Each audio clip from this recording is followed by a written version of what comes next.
I am attempting to upload videos at Ron John's by the shower area. I would show it, but there's people taking a shower right now. Well, some of you would say that get my viewership up, but I'll give them their privacy. But just wanted to show you what it looks like here. And I don't know if the screen is visible here, but you can see it's estimating that my uploads will take more than 1 hour and 40 minutes. Except that the number keeps going up. Now it says 1 hour and 38, 37 minutes, 36, 35. It depends on, the speed. It goes up and down. But at the current rate, it's about an hour and a half to upload these little segments. I'm not sure how many minutes I'm trying to upload, but I think it's only like about maybe 15, 20 minutes worth of video segments. Can't even see anything here, but this is why there's like a backlog. I've been shooting videos almost every day to try to keep the channel going, but uploading them, I kind of have to do it after work.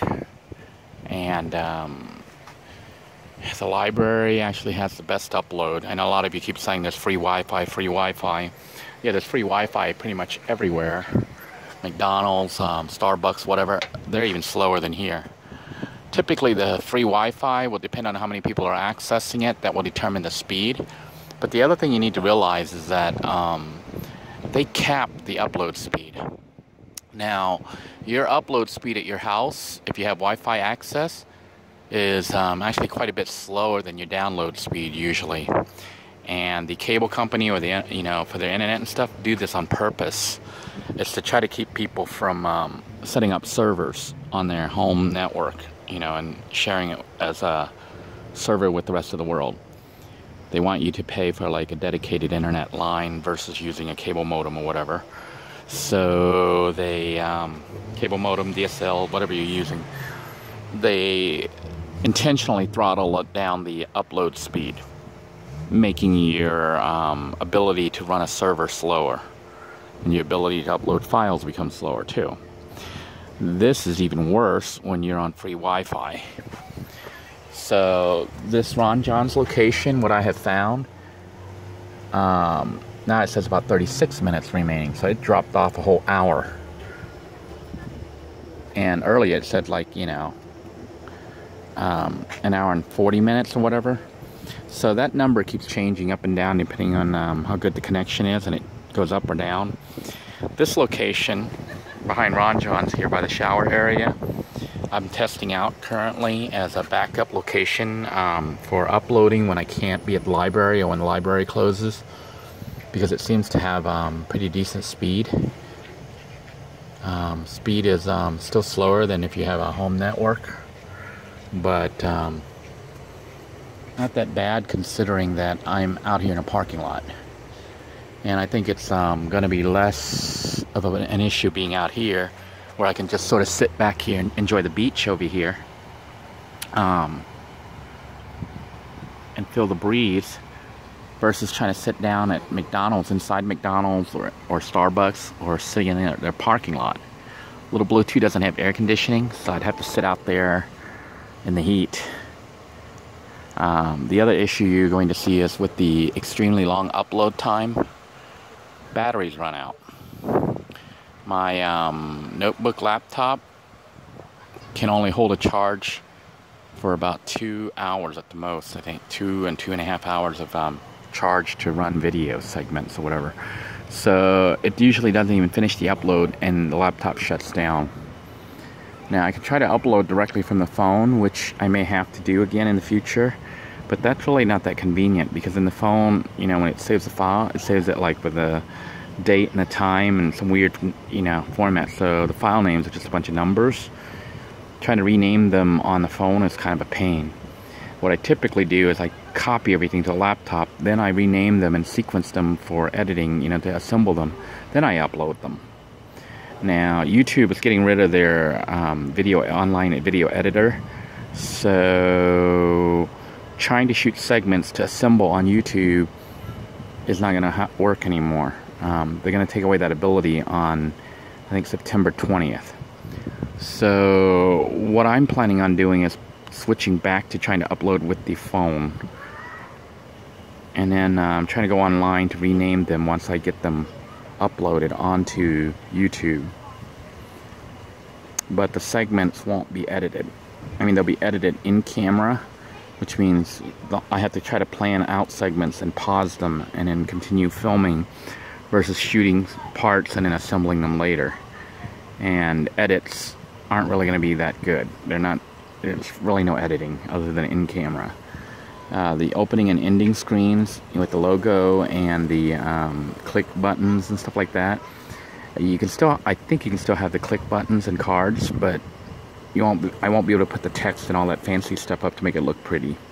I don't know why YouTube is getting rid of it, other than they say, well, they don't want to support it anymore because not enough people are using it and they're using resources.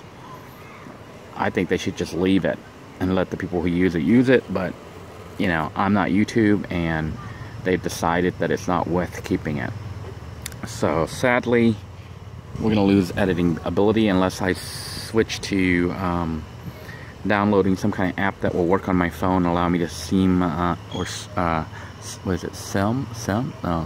basically sew or put together little tiny segments and then upload the whole thing as one video to YouTube.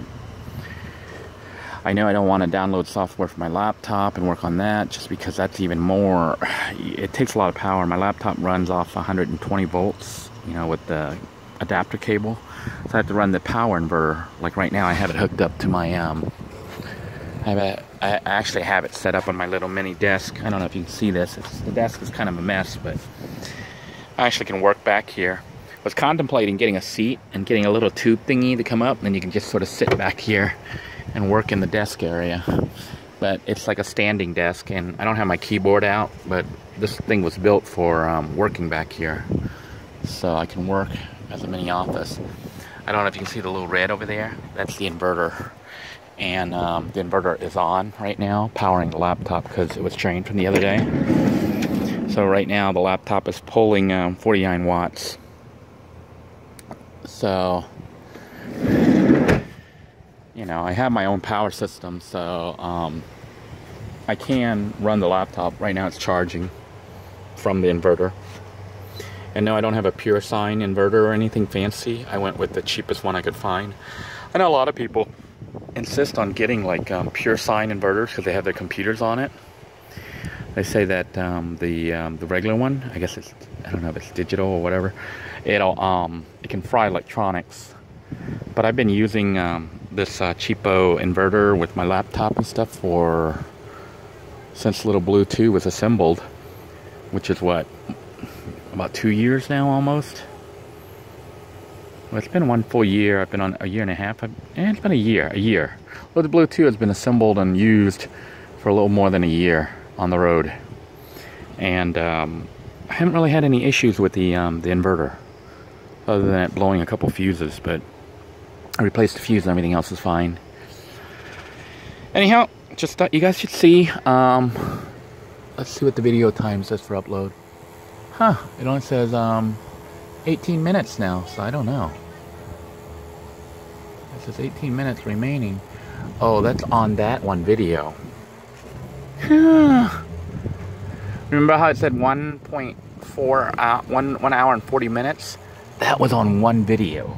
A video involving Tiny. And now it says there's about 20 minutes to upload that one little video segment. And you can see I have a whole bunch of segments here. Let me show you. I know it's hard to see here. I don't think you can see anything but a white screen on the computer here, but there's a bunch of segments I'm trying to upload. And these normally have to be stitched together. And if one video takes like an hour, you can, and usually that is like a 5-minute segment or less. You've seen the segments on there. It's going to be usually like a 1 minute to a 4-minute segment that I filmed that I'm trying to stitch together. But you can see it's taking like 30-40 minutes to upload about 1 minute or 2 minutes of video segment. So I appreciate all of you who are making suggestions for free Wi-Fi, but you really need to do it yourself. Like, try to upload these video segments out at those locations you're telling me to go to, and you're going to see that the library is actually like 100 times faster than those locations. And that's still hours to upload videos. So until next time, everybody, I want to thank you all for tuning in and for offering your suggestions. A lot of them are things that I actually do read and consider, and sometimes I will try out. But sometimes some of your suggestions need to be field tested, because you know, it's easy to say that there's free Wi-Fi everywhere, but when you actually try to use it for uploading, not just accessing the internet, but for uploading, you're going to find that they're pretty much useless. A lot of them are designed for people to download stuff, and even streaming video on those public access channels, Wi-Fi channels, tends to be a little bit spotty at best. And if there's a lot of people there, you can forget it. And you know, multiply the upload speed by about 100 to 500 times slower than what you're experiencing with downloading, and you're going to understand why I do what I do. Until next time, take care, everybody.